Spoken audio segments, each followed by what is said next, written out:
En réponse au tremblement de terre dévastateur d'Al-Aouz, qui a entraîné la perte de nombreuses vies et de nombreux blessés, le peuple marocain a une fois de plus fait preuve d'une impressionnante solidarité et d'une attitude civilisée. Malgré la profonde douleur causée par cette tragédie, des milliers de personnes à travers le pays se sont tenues aux côtés de leurs frères et sœurs en détresse, apportant leur aide selon leurs capacités, et ont ainsi véhiculé des images impressionnantes et civilisées qui ont ébloui le monde et reflété le véritable concept d'une nation unie. De Tanger à Al-Gouira, des centaines de convois d'aide et de soutien ont été organisés, auxquels ont participé des milliers de citoyens. Ils se sont mobilisés pour venir en aide aux victimes du tremblement de terre dévastateur qui a frappé la région d'Al-Aouz.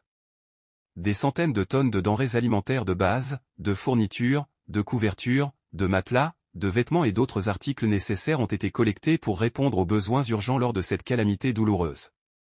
La générosité des Marocains ne s'est pas limitée à cela. Des dizaines de vidéos ont circulé montrant de longues files d'attente où des centaines de citoyens se sont rassemblés dans toutes les régions du royaume pour faire don de leur sang au profit des blessés et des personnes affectées par le tremblement de terre.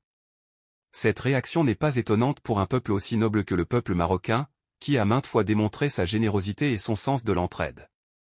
Tous ces efforts inlassables déployés par les Marocains, du nord au sud et en ouest, sont en parfaite harmonie avec les initiatives considérables entreprises par l'État, sous la direction du roi, en collaboration avec les différents organismes de sécurité et de santé. Ils incarnent véritablement l'unité et la solidarité de la nation, montrant ainsi l'engagement du roi et du peuple envers leur pays. Je vous laisse regarder cette vidéo qui témoigne de la solidarité et de l'entraide des Marocains dans les épreuves.